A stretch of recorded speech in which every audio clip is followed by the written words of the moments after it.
Ya maisha ya ugaibuni. Leo tukiwa na ndugu yetu Bwana Omari ambaye atatuhadithia maisha ambayo alipitia, lakini huku nyuma kidogo hakupata kashikashi kidogo. Kwa hiyo tumeamua tuanze hapa mbele Maputo, alipofika Maputo.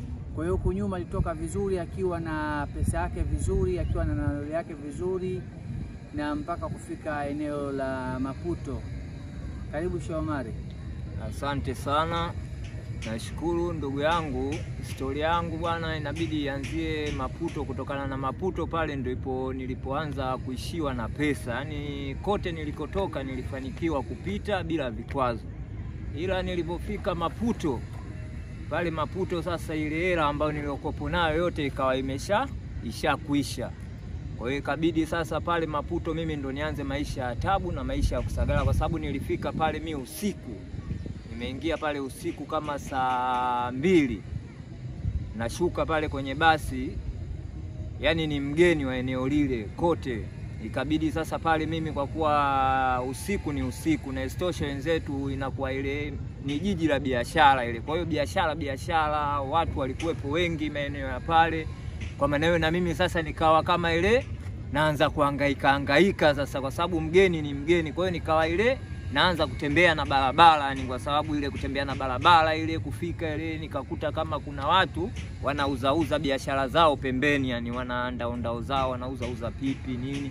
Kwa hiyo mimi ikabidi nikae pembeni niwe naangalia pale, kwa sababu nishachoka, njaa inaniuma, mazingira siyaelewi. Lakini nikasema itabokuwa kwa sababu nishaamua kuondoka na nimeshafika hapa. Kwa hiyo ngoja hapa sasa niangalie itakuwaje, kama kutanichwea hapa au itakuwaje. Kwa hiyo nilipokaa pale nasikilizia, nikawa nawasikia wale mabwana sasa walikuwa wanafanya biashara pale wanaongea Kiswahili. Wanaongea Kiswahili. Kwa hiyo mimi ikabidi pale nijisogeze karibu kuwasikiliza, umeona wakawa wanaongea pale. Mimi nikaenda pale, nikawasalimia, bwana za saizi nini, wakaitikia bwana sana fresh nini, vipi ndugu yetu. Nikamwambia bwana mimi bwana ndo nimefika sasa hivi, yani ndo naingia muda si mrefu, umeona kama ndo nimeshaingia mazingira haya. Sasa sielewi utaratibu hapa na huu muda wa usiku. Kwa hiyo wale wabongo sasa, kutokana na mtu hawakujui, kwa sababu ananiuliza bwana wewe mtu wa wapi, nikamwambia bwana mimi kwetu airport Kalakata huko ndo nilikotoka, yani umeona.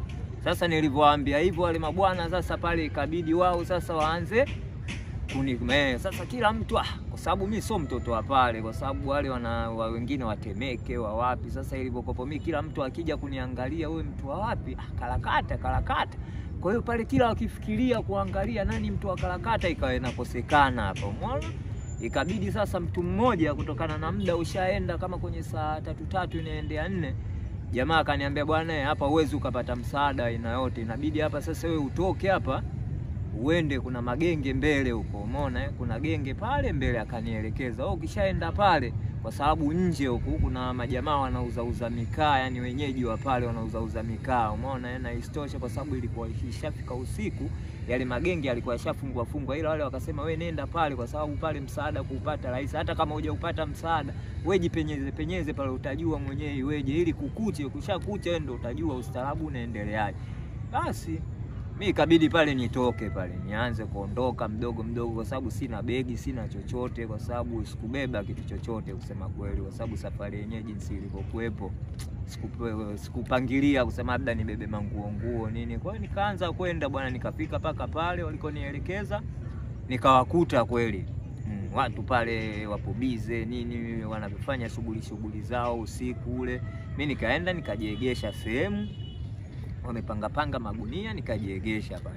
Nikawa na mimi sasa pale kama mtu wa pale sasa, kwa sababu sasa nilipojiegesha sikutaka ile kuonyesha kama ile mgeni.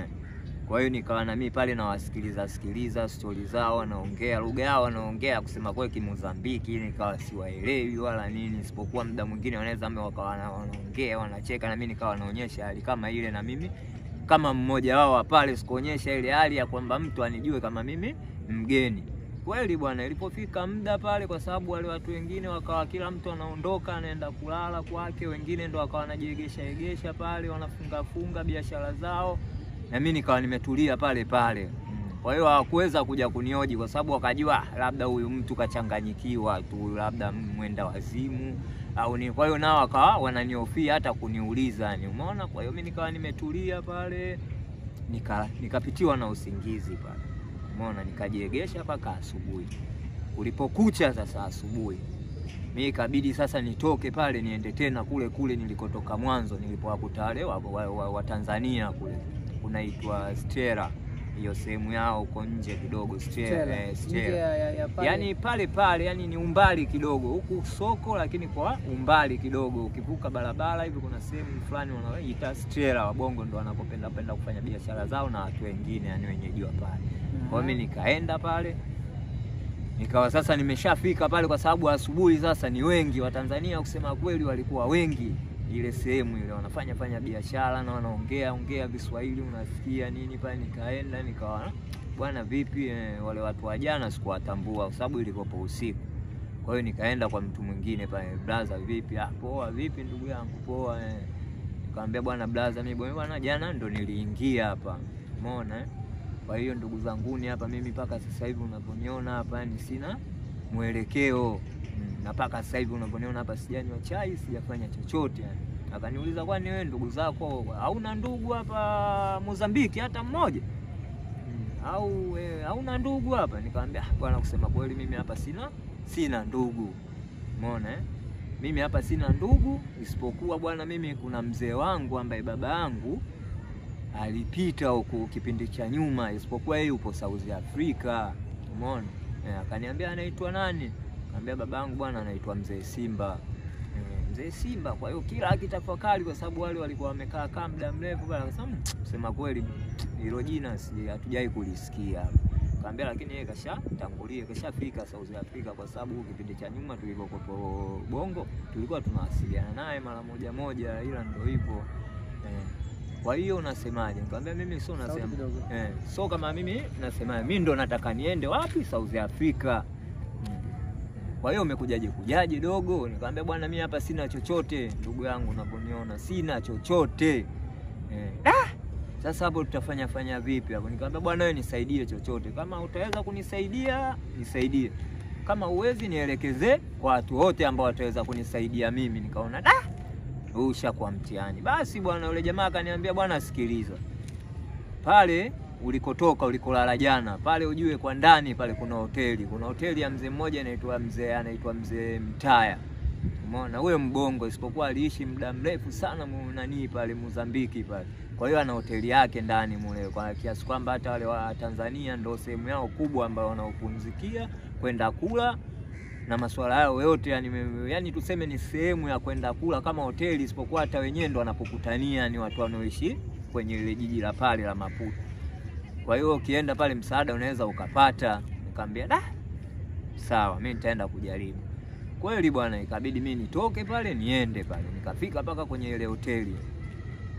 Kufika nikaingia ndani, kusema kweli pale niliwakuta watu wanakula nini, lakini mazingira kusema kweli nilivyowakuta pale sasa nikaona hapa mimi nitaanza vipi hapa.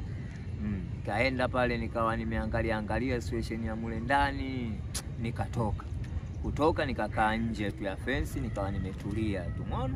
Sasa kulikuwa na mablaza fulani wanaingia mule ndani. Umeona mablaza wa Tanzania walipaki gari zao nje, wakawa wanaingia mule ndani hotelini mule. Sasa mimi pale wakanikuta nje pale. Kunikuta pale wanaingia, mimi nikawasalimia. Mambo vipi wajomba? Mambo vipi? Poa bwana, vipi mdogo wetu? Poa, vipi mbona upo hapa? Nikamwambia bwana mimi nipo hapa lakini mimi mgeni. Mgeni? Sasa mgeni mbona umekaa hapa sasa? Kwa hiyo imekuaje mpaka umefikia hapa? Nikamwambia bwana ndugu zangu ni bwana mambo marefu. Nikaanza kuhadithia hapa story ndefu.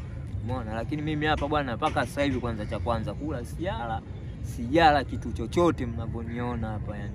Kwa hiyo kama kutakuwa na uwezekano wa kunisaidia ndugu zangu nisaidieni. Wakasema basi wewe ngoja, wewe kaa kwanza hapo, ngoja tuingie ndani. Wakaingia ndani. Wameingia ndani, wamefanya mambo yao, wamekula nini, isipokuwa sasa kadi wanavokula pale ndani pale wakawa wananiona pale nje pale.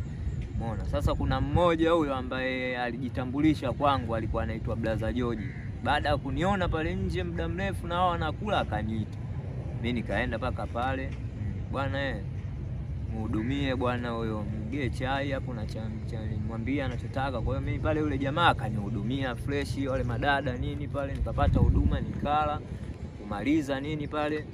Akasema basi kama vipi wewe nenda katulie nje tena, kuweka kae kule mdogo wangu. Kweli nikatoka nikakaa nje pale. Basi akawa ile sasa, ikawa siku sasa, ikawa mimi ndo situation yangu pale, naenda narudi, naenda narudi, naenda narudi.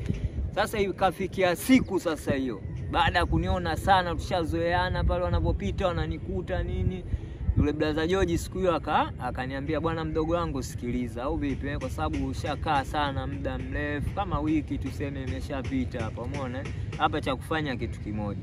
Siku hiyo usiku aliingia kama saa 2 akaniita pale, akawaita wale wa Tanzania wenzao waliokaa pale, akamwambia bwana sikilizeni bwana, huyu mdogo wetu ujue yupo muda karibia wiki hapa anahangaika ni kama paka tu hotelini, anaingia anatoka, anaingia kama cha kufanya hapa tumsaidieni, kama vipi tumchangieni. Anayekunywa bia, kama mtu anakunywa bia 3 au ngapi, yeye ndo anaongea na wenzie, sasa tumchangieni, hata mtu mwenye bia 3 amchangie moja, mwenye namna gani, ili apate nauli huyu, ili aondoke hapa, kwa sababu hii ishakuwa so fresh, umeona kwa sababu pamoja. Sababu kuna wengine wakawa na complain, bwana tushachoka kuachangia bwana, sababu ndio imekuwa mchezo, leo anakuja, kesho anakuja, kesho kutwa anakuja, sasa ikawa pale sasa kila mtu yani kama wanavutana, yani huyu anaongea hili, huyu anaongea hili, huyu anaongea hili, na hapo ndo tayari washakunywa viraji nini.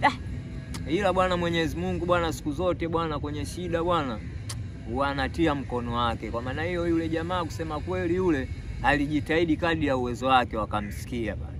Kumsikia wakachangisha pale, baada ya kuchangisha wakaniita mimi. Wakasema bwana sikiliza bwana, si bwana hela tunakugea, tunakukabidhi au vipi ila kesho tutaporudi sisi hapa, kesho tukija tunaomba tusikukute hapa maeneo hapa, kwa sababu isiwe tena ushaanza kuzoea hali hapa na tushakugea hela ukaenda kuitumia afu kesho ukarudi tena, kwa hiyo sisi tusikuone hapa. Nikamwambia bwana mizali mmeshanisaidia bwana, asanteni, mimi kesho hapa hamtoniona. Na hiyo hela unaweza kukumbuka ni shilingi ngapi ilikuwa ile? Yani ile hela bwana, yani ile hela bwana, kwa sababu kwa hela za kwao jinsi waliponifahamisha, yani ilikuwepo kama, yani tuseme kama dola 30 za yani ni kama dola 30, yani tuseme, yani kibongo bongo tuseme kitu kama kwenye za Kimarekani, yani kama dola 30.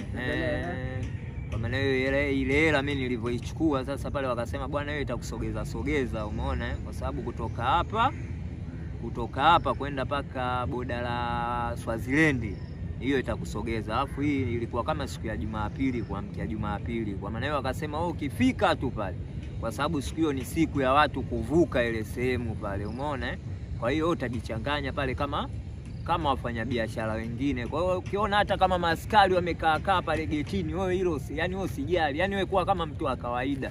Ukionyesha tu hali pale fulani kama ile hali yako ile kutokujiamini, itakuwa yani lazima watakukamata, kwa sababu wao wanakuwa na kuangalia mtazamo wako unapokuja hivi. Kwa hiyo jaribu yani kuwa na confidence, yani ile yani mtembeo wako nini, lakini usitembee ile sana kuwa ni ile kawaida, relax nini. Ukifika pale yani na usiwe na kitu chochote mkononi nini, utapita tu, kwa sababu utaona wenzio, na usionyeshe dalili yote, kwa sababu hata kuna watu pembeni wamekaa kuwachunguza watu. Yani kama ukienda tu kibugi, watu hata wapembeni wanaweza wakakuita, wakakuteka, wakakukaba, kwa sababu wapo kwa ajili ya kuangalia watu wanaoshuka hapo. Basi bwana mimi nikachukua gari pale kweli, nikaingia paka mji wao mkuu unaitwa Babane, mji mkuu wa Swaziland. Nikaingia pale mida kama mchana pale kweli, kakaa pale kidogo. Sasa pale kutokana na mazingira pale ikabidi sasa pale mimi nipate tena gari la kuunganisha, kwa sababu sikutaka tena kukaa kama wenyewe kwanza waliponielekeza. Wakasema wewe pale tena, wewe pale, wewe panda gari, shuka gari paka ufike hiyo sehemu ambayo wapi mpakani. Umeona mimi kweli pale nikapanda gari tena pale paka vigari tu paka kawaida virahisi, mimi pale nikapanda paka mpakani. Kweli bwana mazingira kama vile waliponielekeza. Niliposhuka tu pale nikaona bango kubwa sana umeona la Coca-Cola limeandikwa welcome South Africa, ni bango ambalo hilo yani ndo migration yao wale, ndo migration yao yani ilipo yani. So migration yao yani hapo ndo kuingia nani yani Swaziland kama samani hapo bado sijaingia. Kwa maana hiyo mimi pale nilipofika sasa pale kuingia sasa pale kweli kama vile nikakuta watu wamekaa pembeni, askari wamesimama. Mimi kweli pale nikaonyesha yule kwa ukakamavu, nikawa naenda. Kila nikienda pale sasa karibu kadi ninapozidi kusogea pale na wale watu akina mama wanapita pale nini, mimi kusema kweli nilijikausha tu pale. Nikavuka paka pale kwenye ile boda ile, hawakuniuliza wala nini kwa sababu ni sehemu tu, kwa sababu mtu anapokuambia boda unaweza ukaona ni sehemu ya kutisha, lakini ni sehemu tu ya kawaida yani, kwa sababu kuna wengine wanaenda huko wanafanya booking kugonga, ila mimi nikapita tu pale. Na wao wakajua huyu mtu wa kawaida kweli. Nikaingia, nikafika upande wa pili, nikapanda gari ndo nikaingia paka hapo wapi Manzini. Baada ya kuingia Manzini hapo ilikopo tayari mida ya jioni. Kwa hiyo pale Manzini mimi ikabidi nikae pale stendi sasa hiyo hapo. Nimekaa stendi pale baridi kwa sababu kipindi hiko kilikuwa kipindi cha baridi. Baada ya kukaa pale ikabidi sasa pale mimi nifanye kitu kimoja pale, nifanye ustaarabu sasa, kwa sababu kulikuwa na magari mengine yanaondoka muda huo yani, kwa sababu magari ya jioni ndio yanaondoka. Mimi ikabidi pale nipande gari tena pale, sikutaka hata kusubiri kwa sababu ile hela ilikuwa inatosheleza. Mimi nikapanda nikaondoka. Kweli bwana, tukaenda mpaka tukafika karibu na mpaka sasa huo mpaka hapo Swaziland kuendea South Africa. Baada ya kushuka pale ndio hilo bango sasa ndo nalikuta welcome South Africa hiyo. Kweli bwana, mimi kufika paka kwenye ile bango lile pale mimi sikuonyesha la South Africa, ikabidi mimi pale sasa kutokana na mazingira yaeleweki nikawa naangalia pale, nikawa wenyewe kuna nyumba nyingi tu pembeni za wenyeji, lakini hali fulani kama ya kibushi fulani hivi. Basi mimi nikaenda paka maeneo pale, sikutaka kumage, ni kwa sina permit, sina passport, sina chochote. Kwa hiyo mimi nikawa nalenga sasa kuna nyumba fulani ya raia tu ipo kwa mbali hivi. Nikasema mimi ngoja niende pale kwenye ile nyumba, jibu nitalipatia pale. Sasa mambo yote pale mimi nikaenda paka pale. Kufika nini kwanza nikaomba maji, kwa sababu maji ndio hivyo Viingereza vetu, kwa sababu sio kama labda lugha tunaelewana hivyo mtu wewe nani na wewe give me water nini, nikachukua pale. Siongei ile Kiingereza kabisa, lakini mtu anachoongea namuelewa na mimi ninapomuelekeza, kwa sababu kuna sometime unaweza ukamuelekeza mtu hata kiububu. Umeona unaweza ukamuelekeza mtu hata kiububu yani, muda mwingine na akakuelewa, akajua huyu hajui lugha ila anachotaka kitu fulani. Yani inakuwa rahisi sana tu.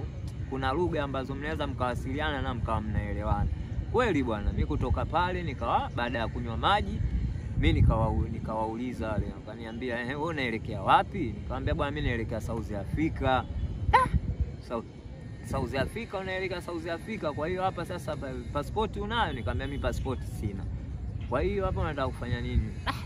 Mimi bwana nikamwambia bwana mimi nitachofanya mimi ni kwenda kuvuka tu pale, kwa sababu mimi sina jinsi hapa kusema nipite pale mlangoni, haiwezekani. Mimi nitavuka vyovyote kama wanavyovuka, kwa sababu wale mimi wakawashanielekeza muda kama kuna sehemu za kuvukia mule pembeni mule ya migration, kuna sehemu pembeni mule ambayo watu wanavuka. Kwa hiyo nikawa kuna mambo mengi ambayo nishaelekezwa, kwa hiyo nikawa ya claim. Kwa hiyo mimi yule mama nikamuelekeza pale, akaniambia bwana sikiliza, umeona pale, akawa ananielekeza sasa hii kuna sehemu yani, kwa sababu mbali kidogo na migration, akaniambia pale ukienda pale kuna kama bonde. Umeona, kwa maana hiyo wewe pale ingia kwenye ile bonde litakupeleka paka kwenye zile senyenge, ambazo zile senyenge watu sijui naona walishazikata zile senyenge, kwa sababu pale ukienda zile senyenge nilizikuta zipo chini wazi, unapita tu yani. Kwa maana hiyo pale alivyonielekeza akasema ukishaenda pale, ukishaingia kwenye zile senyenge wewe tembea na ile bonde, kwa sababu ile bonde kwa wanatembea nalo chini kule hawakuoni. Umeona kule hawakuoni mbele migration, lakini ukisema tu uvuke utembee sehemu nyingine kule wanakuona, kwa sababu uwala yani unaona ni mbali yani, lakini ile bonde ilipokuwa chini, kwa maana hiyo ukipita chini kwa chini mtu hakuoni. Kweli bwana, mimi nikafika paka pale kwenye ile senyenge ile, kuvuka nikawa natembea na ile bonde sasa ile. Tembea na ile bonde. Nikafika mbele sana, kwa sababu hiyo mbele sasa huko nikakuta misitu ambao wapo watu wanaishiishi mbele huko msitu ambao yani useme kama kijiji fulani hivi.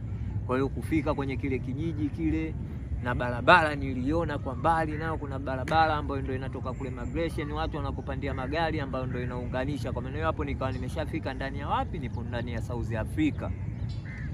Basi baada ya kufika pale sasa pale nikafika paka kwa wale wakulima wale. Kuniona tu kwa sababu wakulima wenyewe nao walikopo hawana tatizo yani kufika kuniona, na kwa sababu wanaona watu wengi wanavuka pale, wakaniuliza vipi wewe? Nikamwambia bwana mimi bwana Tanzania naelekea South Africa. South Africa ndo hapo ushafika sehemu gani? Nikamwambia mimi naelekea Johannesburg. Johannesburg. Mbona mbali sana? Hela unayo? Nikamwambia bwana mimi hela hapa bwana sina. Naambia hivyo. Kwa maana hiyo utaenda vipi sasa? Nikamwambia bwana hapa mimi cha msingi nataka mnielekeze barabara ilipo. Barabara ilipo sawa, wakanielekeza wale majamaa. Kweli bwana wakanielekeza barabara mpaka nikafika kwenye ile barabara. Kufika kwenye ile barabara pale, bahati nzuri sasa gari zinazopita sasa barabarani pale nikazipungia mkono Punga mkono kwanza, ile napunga mkono naambiwa defender. Mamake washai kunielekeza magari ya kipolisi utayaona tu jinsi yalivyo, yani muonekano wao ukiona tu kama kuna kitenga tujue hilo. So hayo magari ya mapolisi ya. Kweli ile kupiga mkono, kumbe ile gari bwana ilikuwa gari ya doria. Kwa hiyo ile gari ilipoanza kutaka kusimama tu pale, mimi baada ya kuiona tu na ilikuwa tayari ishaandikwa pale, nikaona yale maandishi kwa polisi. Mimi ikabidi pale tena nikimbie pale niingie tena mule msituni mule. Kweli bwana ile gari pale baada ya kusimama pembeni pale wakaangalia wakadharau na wakaondoka. Baada ya kukaa nikaona muda kidogo umeenda, na ile barabara tena sikutaka kupandia pale, nikawa naenda mbele kwa mbele ili nitokeze sehemu nyingine tena. Kwenda kwa mbele nikatokezea kweli bwana. Kufika barabarani nikapunga mkono, gari za kawaida tu za raia ikasimama. Kuna gari moja ile BMW ikasimama pale. Kufika nini akaniuliza unaenda wapi? Where are you going? Nikamwambia bwana mimi am going Johannesburg. Hela unayo? Hela unayo? Nikamwambia bwana hapa nina kiasi kidogo tu cha hela bwana. Sasa kiasi kidogo cha hela hapo kiasi gani? Nikamwambia bwana mimi hapa nimesalia kama kiasi kadhaa, kama $10 tu ilosalia. Nikamwambia bwana mimi kama hii hapa $10 bwana ilosalia. Kaniambia bwana sikiliza bwana, au vipi? Sisi wewe tutakusaidia tu mdogo wetu, lakini kukusaidia kwetu si hatuendi Johannesburg. Sisi tunaelekea mji mwingine, ila sisi hapo kuna sehemu sisi tutakuacha wewe ndo utajua, kwa sababu wakasema bwana sisi tunakuacha wewe Nelspruit. Umeona? Huo mji South Africa unaitwa Nelspruit. Sisi tutakuacha pale, sisi tutaendelea na safari yetu afu utajua itavyokuwa. Nikamwambia basi asanteni bwana nyinyi, hata hapo mtaponifikisha itakuwa vizuri tu. Kweli nikapanda ile gari tukaanza safari. Kweli bwana anza safari. Sauti unapunguza mpaka usiku. Atutumie mic hapa. Sawa.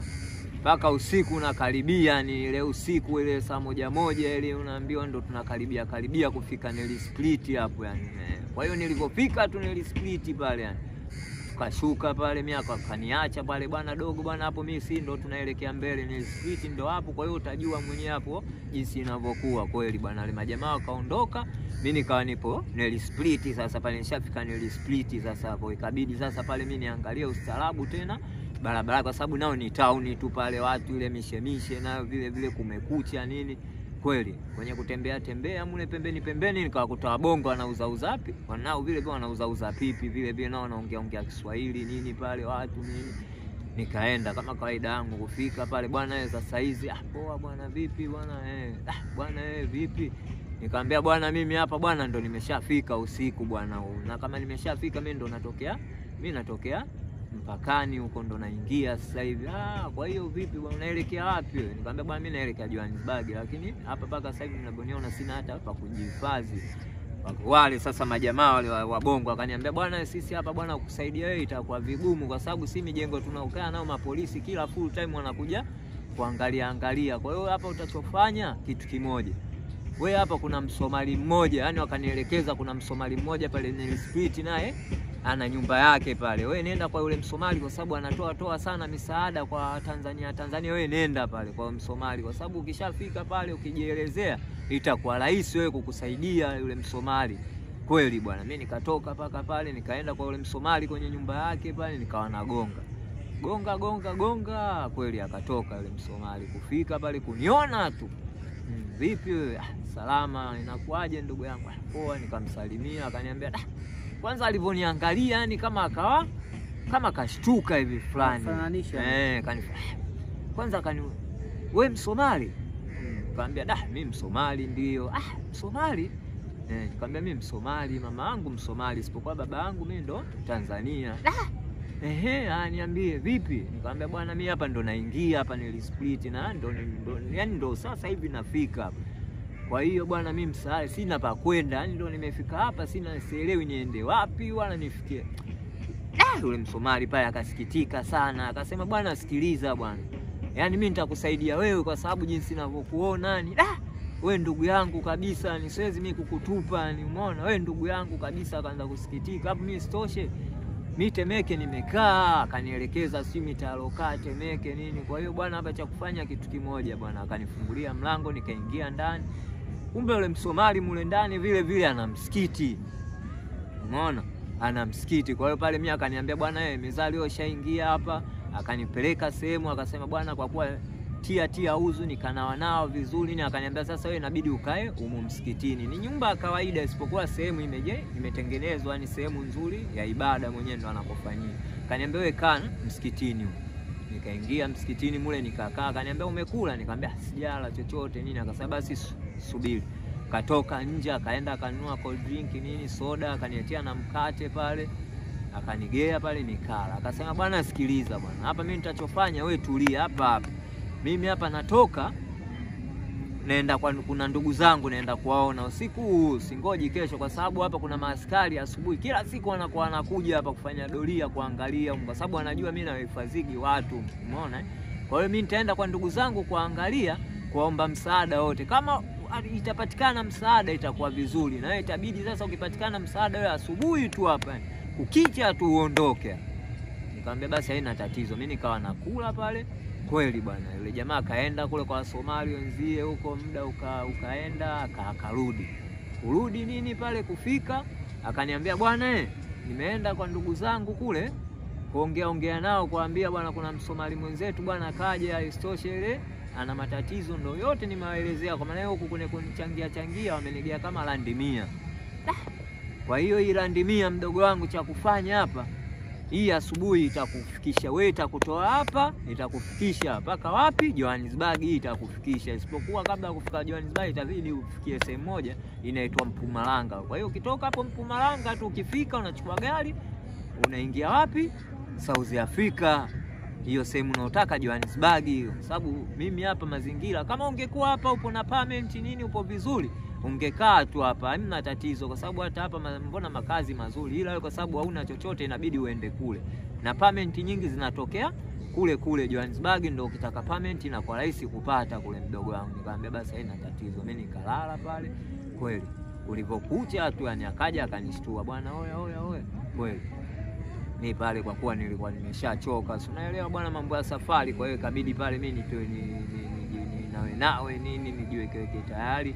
Akaniambia bwana huu muda bwana hamna tena hapa, muda huu fanya uondoke.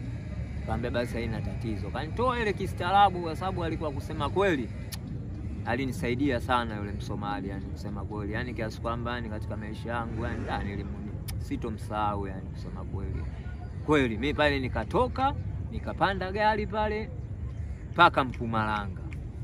Asubuhi hiyo paka Mpumalanga pale. Kufika Mpumalanga kama mida saa 3 saa 4 pale Mpumalanga, magari kibao pale, kwa sababu pale ujue stendi kubwa, kuna magari mengine pale ya kwenda Johannesburg, sio ya kwenda Pretoria, sio ya kwenda wapi, sehemu mbali pale.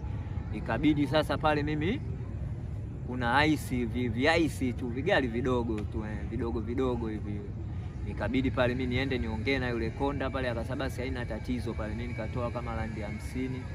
Sawa bwana, nikamgea yule, akasema bwana hapa sisi hapa tutakupeleka paka Johannesburg na nauli hii hapa inakufikisha Johannesburg. Ikabidi pale sasa mimi nitoke pale sasa nielekee wapi sasa?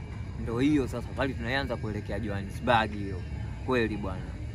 sauzi tu mwenyewe kutokana na ile hali na ile mabarabara na ile jinsi hali ilivyokuwa, nikaona yani nikajiona nipo tofauti, nikajiona kweli sehemu nilokusudia kwenda sasa ndo naifika sasa. Kweli nikawa pale sasa kidogo hata mimi mwenyewe nikawa na happy moyoni, nikaona kweli hapa sasa hapa nakokusudia kwenda sasa. Nikawa ile kweli tukaingia kwenye gari pale muda huo, kwa nini safari ikaanza kweli pale. Safari ikaanza, tukatembea mpaka tunaingia Johannesburg, ni usiku kama saa 3 usiku ndo tunafika pale Johannesburg town pale.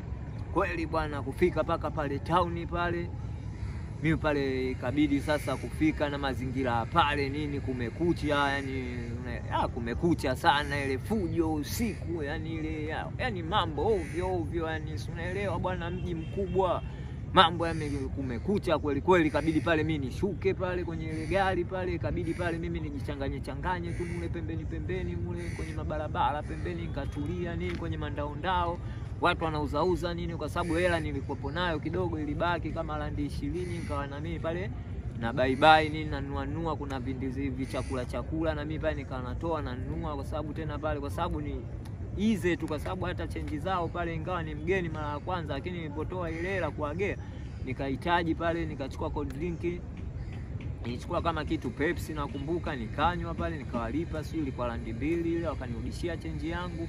Kweli bwana, mimi nikawa natulia pale, wabongo wengi kama kawaida, yani wabongo kila sehemu wanakuwa wengi, nikawa naongea nao pale nini, piga nao story, nikawa nauliza bwana, mimi kuna mzee wangu yupo katika hili jiji, anaitwa nani babako? Bwana babako anaitwa Shabani Simba.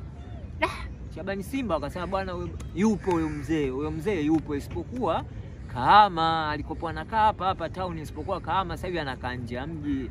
Umeona, anakaa Rostenville, ila anakujaga mara moja huko kununua vitu vyake vya biashara na kwenda nje ya mji. Kwa hiyo ikabidi sasa mimi pale sasa kidogo aliponiambia vile, wakasema basi wewe tulia, usiwe na pressure, kwa sababu alipojua babangu yupo pale nao wakaona ile. Sasa ikabidi wale mimi waniambie bwana, kwanza sasa hivi wewe utakopoa. Akanichukua usiku ule tukaenda ghetto kwao, nikawa ninakaa sasa kwenye nyumba yao wale masela, nikawa ile ni kwa sababu anajua kabisa mzee wake huyo akija chochote watapata. Kwa hiyo akonionyesha ile hali ambayo, kwa hiyo pale mimi nikakaa siku ya kwanza, siku ya pili, siku ya tatu. Kweli bwana, siku hiyo dingi pale anakuja mjini kununua vitu vyake. Sasa kweli kufika tu pale mjini dingi pale wakamuona pale, bwana mzee Simba bwana, kuna mwanao bwana kafika hapa. Mwanangu nani? Anaitwa Omari bwana. Bwana dingi alifurahi sana, amefika kweli, yupo bwana, si tunaye bwana dingi. Pale ikabidi awaambie bwana, basi kama vipi twenzetuni basi. Kweli bwana, mimi nipo mjengoni gorofani kabisa, nimetulia kwa mbali chini naona ile, kwa sababu dingi yule si unajua dingi yako kwa mbali, nikamuona ile anakatiza anaingia kwenye ile flat, yani nikamuona chini, nikawa nashuka sasa, kwa sababu nilikuwa nimeshamuona kwa chini kwa mbali. Kweli mwanangu, basi ile kuniona naye tukakutana nini, akanikumbatia nini, akafurahi sana yani. Na hapo baba yako ulikuwa unaonana naye miaka mingapi yani? Nilikuwa sijaonana naye kama miaka 5 hivi tangia aondoke. Kwa hiyo akanikumbatia pale, akafurahi sana, akasema bwana sikiliza bwana, akawapa nini big up wale watu ndani nini mule, akatoa hela kidogo kama landimia, akamwambia bwana asanteni sana bwana, mwanangu mmekaa naye muda wote. Ikabidi sasa pale aniambie bwana, kuanzia sasa hivi hapa itabidi wewe tuondoke. Umeona? Tena sasa hivi hapa tuondoke yani. Kwa sababu yeye anakaa nje ya mji. Kwa hiyo mimi ikabidi sasa pale mimi niondoke na nani? Na dingi. Kweli bwana, naondoka naye nini mpaka kule Uswahilini kwake Rostenville nje ya mji nini. Tuishie hapo nje ya mji na mvua inatunyeshia kidogo jamani, tuna mtihani kidogo wa mvua, kwa hiyo tunaishia hapo wakati naondoka nje ya mji, au sio? Hapo nje ya mji. Tuko na Omari na story yetu tumeanzia pale Maputo. Kwa sababu kunyuma kuwa na kashikashi yoyote. Kwa hiyo tumeanzia pale Maputo kwenda, na bado story ni nzuri, ina vimbwanga ndani yake. Kwa hiyo ndio mwanzo story, mbele utapaona palivyokuwa ni patamu zaidi. Sawa.